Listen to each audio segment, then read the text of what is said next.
नमस्कार, आप देख रहे हैं ग्राउंड रिपोर्टर्स। मैं हूं आपके साथ ऋतु तिवारी पोखरियाल। बुलेटिन की शुरुआत करेंगे। 2 दिवसीय गोरखपुर दौरे पर सीएम योगी आदित्यनाथ हैं।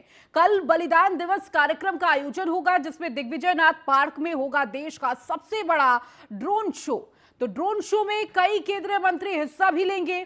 तो कल बलिदान दिवस के मौके पर कार्यक्रम का आयोजन किया जाएगा। तो 2 दिवसीय दौरे पर गोरखपुर में मौजूद रहेंगे सीएम योगी आदित्यनाथ। दिग्विजयनाथ पार्क में सबसे बड़ा ये शो होने जा रहा है, ड्रोन शो, जिसमें कई केंद्रीय मंत्री हिस्सा लेंगे।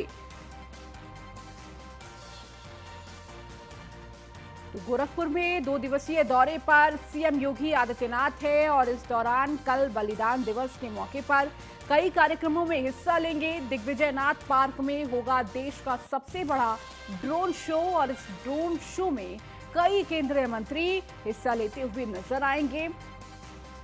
इसके अलावा कई अन्य कार्यक्रम भी सीएम योगी आदित्यनाथ उसमें शामिल होंगे। तो इसके साथ ही विकास कार्यों की समीक्षा भी लेते हुए सीएम योगी आदित्यनाथ नजर आएंगे और साथ ही साथ जनता दर्शन का उनका जो कार्यक्रम है वो भी लगाएंगे गोरखपुर में। और अधिक जानकारी के साथ हमारे संवाददाता गोरखपुर से हरेंद्र हमारे साथ जुड़ चुके हैं। उनसे ताजा अपडेट ले लेते हैं। हरेंद्र, 2 दिवसीय दौरे पर सीएम योगी आदित्यनाथ गोरखपुर में रहने वाले हैं और इस दौरान कई सारे कार्यक्रम हैं, लेकिन जो सबसे महत्वपूर्ण कार्यक्रम कल जो रहने वाला है, बलिदान दिवस के मौके पर ये ड्रोन शो आयोजित होने जा रहा है। किस तरह का ये पूरा कार्यक्रम रहेगा और देश का सबसे बड़ा ये ड्रोन शो माना जा रहा है? तरह से काकोरी कांड को लेकर के कल की कार्यक्रम रखी गई है गोरखपुर में। खास तौर से शहीद बिस्मिल जी की याद में, शहादत में खास तौर से कल का जो कार्यक्रम रखा गया है, बड़ा महत्वपूर्ण कार्यक्रम रखा गया है। अब पर्यटन की दृष्टि से अगर बात की जाए तो कल दिग्विजयनाथ पार्क में बड़े पैमाने पर वहां पर कार्यक्रम आयोजित होंगे और जिसमें भारतीय जनता पार्टी के केंद्रीय राज्य मंत्री, संस्कृति पर्यटन मंत्री सहित उत्तर प्रदेश के जसवीर सिंह भी मौजूद रहेंगे उस कार्यक्रम में। मुख्यमंत्री आज दोपहर बाद पहुंच रहे हैं गोरखपुर, तो खास तौर से 2 दिवसीय दौरा बहुत महत्वपूर्ण माना जा रहा है मुख्यमंत्री योगी आदित्यनाथ का। आज अधिकारियों के साथ शाम को समीक्षा बैठक भी करेंगे। कल सुबह जनता दर्शन का कार्यक्रम भी लगाएंगे और इस तरह का कार्यक्रम आयोजित गोरखपुर में पर्यटन को बढ़ावा को लेकर के जिस तरह से कल कार्यक्रम किया जाएगा, खास तौर से पूर्वी उत्तर प्रदेश में पर्यटन के बढ़ावा के दृष्टि से वो कार्यक्रम आयोजित किया जाएगा। बिल्कुल हरेंद्र, ये देखिए, और इस कार्यक्रम में कई केंद्रीय मंत्रियों के शामिल होने की भी जिक्र किया जा रहा है। कौन कौन से वो चेहरे हो सकते हैं जो इस कार्यक्रम में शामिल होंगे, हरेंद्र? देखिए, अभी केंद्रीय राज्य मंत्री जो पर्यटन और संस्कृति विभाग की हैं वो पहुंच रही हैं और खास तौर से उत्तर प्रदेश के पर्यटन मंत्री पहुंच रहे हैं और भारतीय जनता पार्टी के तमाम विधायकगण और भारतीय जनता पार्टी के पदाधिकारी मौजूद रहेंगे इस कार्यक्रम में। मुख्य अतिथि के तौर पर उत्तर प्रदेश के मुख्यमंत्री योगी आदित्यनाथ मौजूद रहेंगे और इनकी उपस्थिति में देखरेख में यह ड्रोन का कार्यक्रम किया जाएगा। दिग्विजयनाथ पार्क में ये आयोजित होगा। खास तौर से भारतीय जनता पार्टी के जो ग्रामीणांचल के लोग हैं वो भी आएंगे। पूर्वांचल के बड़े बड़े जो भारतीय जनता पार्टी के चेहरे हैं वो भी मौजूद रहेंगे, सांसदगण मौजूद रहेंगे, तो सबकी उपस्थिति में यह कार्यक्रम आयोजित किया जाएगा। ठीक है हरेंद्र, बहुत बहुत शुक्रिया इस जानकारी को देने के लिए। बढ़ेंगे आगे, बात करेंगे मुख्यमंत्री योगी आदित्यनाथ के आज के कार्यक्रम की। तो चयनित 1395 प्रवक्ता सहायक अध्यापकों को मिलेगा नियुक्ति पत्र। तो सीएम योगी आज नियुक्ति पत्र वितरित करेंगे। लोक भवन के सभागार में करीब 11 बजे कार्यक्रम का आयोजन किया जाएगा और टूरिज्म कॉन्क्लेव 2022 का समापन समारोह भी आज है। तो सीएम योगी आदित्यनाथ आज नियुक्ति पत्र वितरित करते हुए नजर आएंगे। देखिए, कल भी ऐसी तस्वीरें आई थी जहां पर नियुक्ति पत्र सीएम योगी आदित्यनाथ देते हुए नजर आए थे और आज एक बार फिर से नियुक्ति पत्र वितरित करते हुए नजर आएंगे।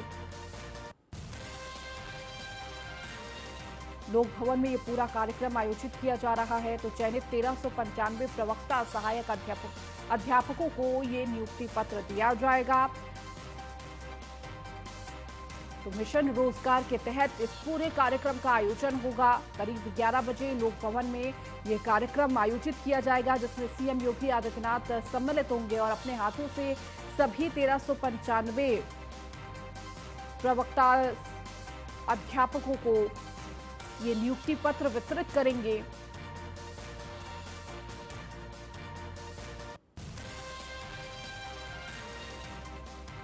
लगातार प्रदेश सरकार मिशन रोजगार में लगातार जिस तरह से संदेश देने की कोशिश की जा रही है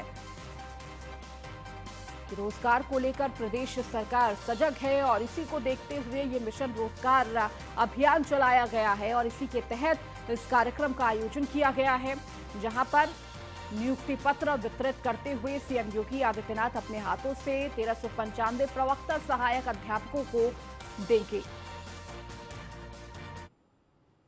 और अब खबर नोएडा से, जहां दो गाड़ियों की जोरदार भिड़ंत हो गई। दो बसों की आपस में जोरदार टक्कर देखने को मिली है। ओवरटेक करते समय ये सड़क हादसा हुआ है। सड़क हादसे में 3 लोगों की मौत हो गई है, 13 लोग घायल हुए हैं। सभी घायलों को अस्पताल में भर्ती कराया गया है। नॉलेज पार्क थाना क्षेत्र के ग्रेटर नोएडा की ये पूरी घटना है। तो ओवरटेक करते समय ये सड़क हादसा हुआ है। सड़क हादसे में 3 लोगों की मौत हो गई है, 13 लोग घायल हुए हैं। नोएडा से ये खबर आपको दे रहे हैं। सभी घायलों को अस्पताल में भर्ती कराया गया है। नॉलेज पार्क थाना क्षेत्र के ग्रेटर नोएडा की ये पूरी घटना है। तो दो गाड़ियों की जोरदार भिड़ंत देखने को मिली है।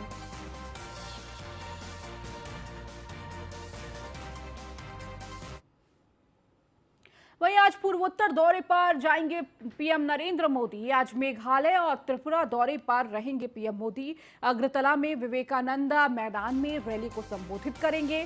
पीएम मोदी कई परियोजनाओं की आधारशिला भी रखेंगे। केंद्र और राज्य सरकार की अलग अलग योजनाओं के लाभार्थियों से करेंगे बात। इसके साथ ही रैली को संबोधित करने के बाद पीएम मोदी शाम करीब 4 बजे राज्य अतिथि गृह जाएंगे। तो आज पूर्वोत्तर दौरे पर प्रधानमंत्री नरेंद्र मोदी रहने वाले हैं।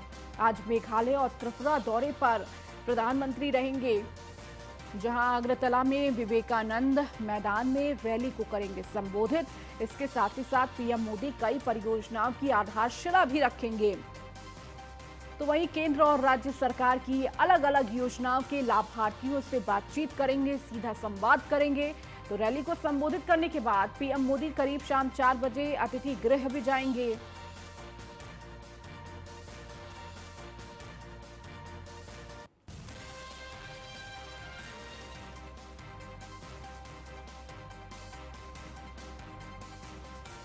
तो आज प्रधानमंत्री का ये पूर्वोत्तर दौरा बेहद खास रहने वाला है। कहीं ना कहीं पूर्वोत्तर को साधने की और अधिक जानकारी के साथ पीयूष तिवारी हमारे संवाददाता हमारे साथ जुड़ चुके हैं। पीयूष, आज प्रधानमंत्री नरेंद्र मोदी पूर्वोत्तर दौरे पर रहने वाले हैं। कहीं ना कहीं पूर्वोत्तर में अपनी मजबूती दिखाते हुए और कई सारी परियोजनाओं की आधारशिला भी रखेंगे। क्या कुछ पूरा कार्यक्रम रहने वाला और किस तरह से ये पूर्वोत्तर दौरा देखें हम? देखिए, अगर हम बात करें तो चीन के साथ तनाव के बीच प्रधानमंत्री नरेंद्र मोदी आज 2 पूर्वोत्तर राज्यों का दौरा करेंगे। प्रधानमंत्री नरेंद्र मोदी आज मेघालय और त्रिपुरा में होंगे और दोनों ही राज्यों में कुल मिलाकर करीब 6800 करोड़ रुपए की लागत की परियोजनाओं का उद्घाटन और शिलान्यास करेंगे। और ये जो परियोजनाएं हैं वो कृषि, सड़क, आवास, दूरसंचार, IT और पर्यटन आदि से संबंधित बताई जा रही है। इसके साथ ही अगर हम बात करें तो आज पूर्वोत्तर परिषद यानी कि NEC का स्वर्ण जयंती समारोह को भी आयोजित किया जा रहा है और यह कार्यक्रम शिलांग में हो रहा है, यानी कि मेघालय की राजधानी शिलांग में हो रहा है। और इसमें भी प्रधानमंत्री नरेंद्र मोदी हिस्सा लेंगे। और प्रधानमंत्री के शेड्यूल के मुताबिक अगर हम बात करें तो ये सुबह 10:30 बजे से शिलांग स्थित कन्वेंशन सेंटर में पूर्वोत्तर परिषद के स्वर्ण जयंती में प्रधानमंत्री पहुंचेंगे। इसके बाद प्रधानमंत्री नरेंद्र मोदी 11:30 बजे शिलांग में सार्वजनिक समारोह में पहुंचेंगे और कई परियोजनाओं का लोकार्पण और शिलान्यास करेंगे। इसके साथ ही प्रधानमंत्री मेघालय के बाद त्रिपुरा जाएंगे और राजधानी अगरतला में दोपहर करीब 2:45 के आसपास कई परियोजनाओं और जो योजनाएं हैं उसका उद्घाटन और शिलान्यास करेंगे। ठीक है पीयूष, शुक्रिया इस जानकारी को देने के लिए। तो तमाम कार्यक्रम रहने वाले हैं पूर्वोत्तर दौरे के दौरान प्रधानमंत्री नरेंद्र मोदी के।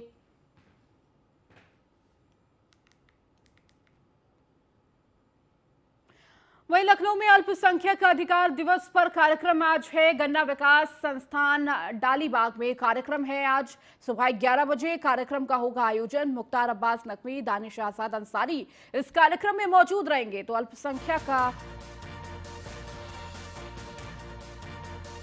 अधिकार दिवस पर यह कार्यक्रम आयोजित किया जा रहा है। तो गन्ना विकास संस्थान डालीबाग में इस कार्यक्रम का आयोजन होगा आज। तो आज सुबह 11 बजे ये कार्यक्रम आयोजित किया जाएगा, जिसमें मुख्तार अब्बास नकवी, दानिश आजाद अंसारी इस कार्यक्रम में मौजूद रहेंगे।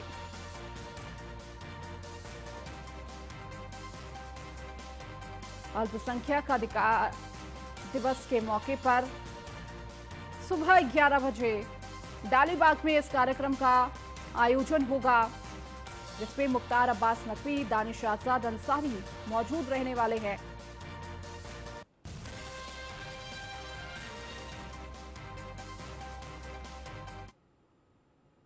हज कमेटी के चेयरमैन मोहसिन रजा ने सीएम योगी को लिखा है पत्र। शिया और सुन्नी वक्फ बोर्ड पर प्रशासन नियुक्त करने की मांग की है। शिया और सुन्नी वक्फ बोर्डों के नियमानुसार काम न करने का आरोप, इसके साथ ही शिया और सुन्नी वक्फ बोर्ड में गलत तरीके से तैनाती के आरोप भी लगे हैं। शिया सुन्नी वक्फ बोर्ड पर शक्तियों के दुरुपयोग का आरोप लगा है। तो बड़ी खबर इस वक्त दे रहे हैं आपको, जहां पर हज कमेटी के चेयरमैन मोहसिन रजा ने सीएम को पत्र लिखा है। और अधिक जानकारी के साथ एसके वाजपेयी हमारे साथ जुड़ चुके हैं। एसके, हज कमेटी के चेयरमैन मोहसिन रजा ने सीएम योगी आदित्यनाथ को पत्र लिखा है और पत्र में तमाम आरोप भी लगाए हैं। शिया सुन्नी वक्फ बोर्ड पर प्रशासन नियुक्त करने की मांग भी की है। मंत्री और वर्तमान में हज कमेटी के चेयरमैन मोहसिन रजा ने मुख्यमंत्री योगी आदित्यनाथ को पत्र लिखा। इस पत्र में कई चीजें हैं, जहां शिया और सुन्नी वक्फ बोर्ड, चूंकि हजारों लाखों करोड़ रुपए की संपत्ति उनके पास है पूरे प्रदेश भर में, जो भी ऐसे ऐतिहासिक स्थल हैं वो सभी इन दोनों बोर्डों के पास हैं और कहीं न कहीं उनकी करोड़ों रुपए की इनकम होती है। प्रतिमाह आने वाले पर्यटकों से होने वाली इनकम भी वो इन बोर्डों को मिलती है। हालांकि मोहसिन रजा की तरफ से पत्र में कई गंभीर आरोप लगाए गए हैं। इसके पहले भी मुख्यमंत्री के निर्देश पर इन दोनों बोर्डों की जांच हो चुकी है, दोनों बोर्डों का चुनाव भी हो चुका है, लेकिन बावजूद इसके मोहसिन रजा ने अपने पत्र में जिक्र किया है कि इन दोनों बोर्डों में गलत तरीके से खरीद फरोख्त की जा रही है, जो जमीनें हैं उनकी बिक्री हो रही है और जो विभिन्न पदों की तैनातियां हैं, जिसमें खासतौर पर मुतवल्ली जो कि महत्वपूर्ण पद होता है वक्फ बोर्ड का, उनकी भी तैनाती की जा रही है, जो कि नियम विरुद्ध है। साथ ही साथ इन दोनों बोर्डों की जांच जहां पहले हुई थी, उनकी जो चीजें निकलकर सामने आई है उस पर कार्रवाई की जाए। ऐसे बहुत सारी मांगे मोहसिन रजा ने अपने पत्र में रखी है और ये भी कहा है कि इन दोनों बोर्डों में जो चेयरमैन की नियुक्ति है उसके ऊपर प्रशासक नियुक्त कर दिया जाए, ताकि प्रशासक की देखरेख में ये दोनों बोर्ड चलाए जाएं। हालांकि ये महत्वपूर्ण है क्योंकि खास तौर पर ऐतिहासिक जितने भी स्थल हैं वो इन दोनों बोर्डों के संरक्षण में चलते हैं और बड़े पैमाने पर वक्फ बोर्ड की पूरे प्रदेश भर में संपत्तियां हैं। तो ऐसी स्थिति में मोहसिन रजा के इस पत्र के बाद क्या एक्शन मुख्यमंत्री कार्यालय से होता है, ये देखना काफी महत्वपूर्ण होगा। हालांकि पहले भी इसके जब शिकायत हुई थी उस दौरान भी बड़े पैमाने पर जांच, साथ ही साथ कई साक्ष्य भी मंगवाए गए थे, लेकिन अब दोबारा से मोहसिन रजा ने पत्र लिखा है तो देखना यह है कि किस तरीके से इस पूरे पत्र को लेकर दोनों बोर्डों में सरकार की तरफ से एक्शन लिया जाता है। जी ठीक है, इसके बहुत बहुत शुक्रिया इस जानकारी को देने के लिए। और ब्रेक के बाद एक बार फिर से आपका स्वागत है। अब खबर मुजफ्फरनगर से है, जहां पर आरएलजी प्रमुख जयंत चौधरी का दौरा आज है। खतौली में आज भाईचारा जिंदाबाद सम्मेलन का आयोजन है। जयंत चौधरी कार्यक्रम को संबोधित करेंगे। तो देखिए, अभी खतौली में जहां रालौत की जीत हुई थी और जयंत चौधरी का एक बार फिर से बोलबाला हुआ था, आज खतौली में ही जयंत चौधरी के कार्यक्रम को संबोधित करते हुए नजर आएंगे।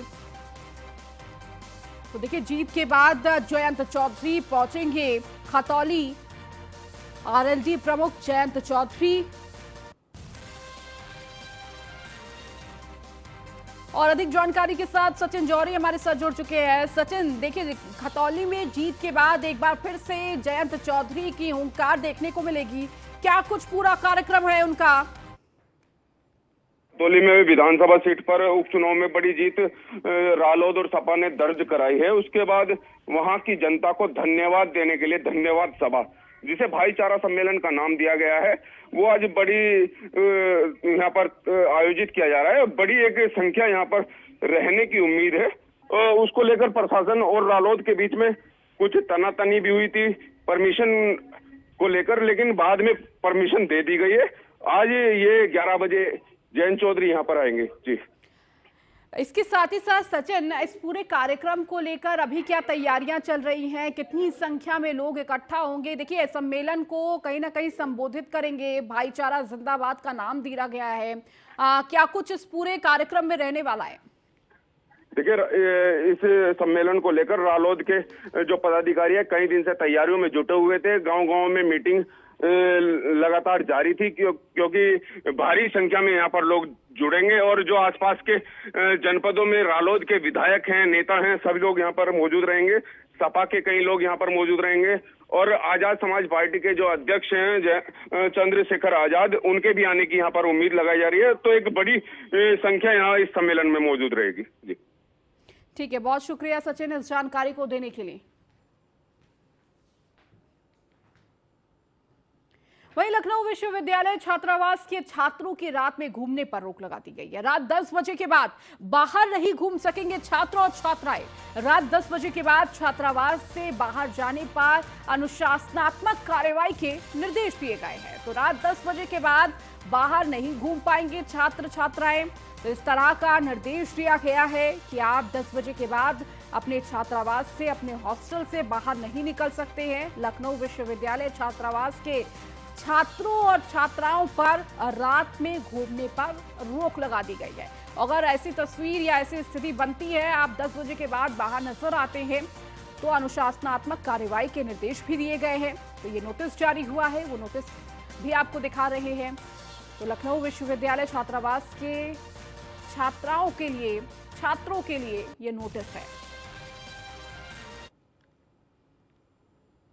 और अब खबर बाराबंकी से है, जहां युवक की हत्या से सनसनी। युवक को चाय की दुकान पर चाकू मारकर हत्या की गई है। काफी खून बहने से 20 वर्षीय शुगांतु शर्मा की मौत हो गई है। युवक की मौत से परिजनों में हड़कंप मचा हुआ है। तो इंस्टाग्राम रील बनाकर कई महीने से बदमाश दे रहे थे धमकी।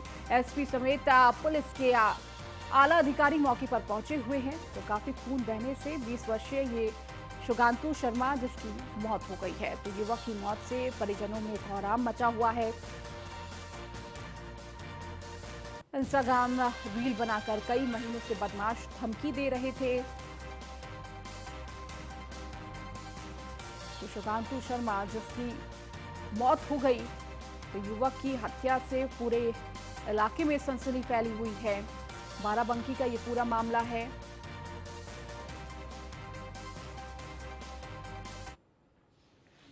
आज 9 महीना पहले हुआ था, तो हमने इसकी एप्लीकेशन दी थी कोतवाली में, जिसकी वहाँ पे कोई कार्रवाई नहीं हुई। उन्होंने पैसा ऐसा दे के उन्होंने केस जाना नहीं समझा। तो उन्होंने फिर गए वहाँ पे, उन्होंने कहा केस चल रहा है हमारा। हमारे पास एक बार फ़ोन आया था कि आपकी चार्जशीट भेज दिया है। तो हमने कहा भेजिए, मुकदमा लिखवाइए, हम मुकदमा लड़ेंगे उसको। तब भी कोई कार्रवाई नहीं हुई। मैंने एसपी ऑफिस भी गया, वहाँ पे भी कोई कार्रवाई नहीं हुई थी। फिर इसके बाद अभी हमने इसको 20 मिनट पहले फ़ोन किया घर में, तो कहा हम आ रहे हैं। कहाँ गया था भैया? ये करता है जियो का, मतलब ये सिम करता है, जियो 1.5 महीने से कर रहा है जॉब। अच्छा, उसमें किस बात को लेकर झगड़ा हुआ था पहले? बाद लोगों की कोई बहस होगी किसी की चीज़ पे। तो इन्होंने तब इसको मारा था, तो वीडियो वायरल की थी। तो आज तो वो लड़के मिलते ही नहीं कहीं। भाई ये वीडियो इंस्टाग्राम पे रील बनाया करते, डालता करते और धमकी दिया करते। आज क्या घटना, आज क्या हुआ, कैसे? आज की हमें घंटा नहीं बताइए, हमें अभी ये पता हुआ कि लड़ाई हुई है, चाकू इनके लग गया है। तो हमारे पास यहाँ से फ़ोन आया, तो मैं यहाँ पे आया। यहाँ पे डॉक्टर साहब ने बताया एक्सपायर हो गया। तो प्रिंस नाम का एक लड़का है जो कोतवाली क्षेत्र का ही रहने वाला है। इसकी शाम को एक चाय की दुकान है, उसके बगल में कुछ लड़कों से विवाद हुआ, जिसमें इनके बीच मारपीट हो गई। इसमें इनको चोट आई, हॉस्पिटल लाया गया और इनकी मृत्यु हो गई। इसके संदर्भ में कुछ संदिग्ध लोगों के नाम प्रकाश में आए हैं, जिसके लिए हमारी टीम रवाना हो गई है और शीघ्र ही उनकी हम गिरफ्तारी करना सुनिश्चित करेंगे। तहरीर अभी प्राप्त हो रही है, उसके आधार पर अभियोग पंजीकृत किया जाएगा और जो टीमें हमारी हैं लगातार काम अभी कर रही हैं। और अधिक जानकारी के साथ हमारे संवाददाता भोलानाथ हमारे साथ जुड़ चुके हैं। भोलानाथ, सबसे पहले आपसे ये पूरा मामला समझना चाहेंगे, क्योंकि जिस तरह से ये हत्या हुई है, क्या कुछ बताया जा रहा है अधिकारियों की तरफ से, क्या जानकारी दी जा रही है इस हत्या के पीछे की वजह?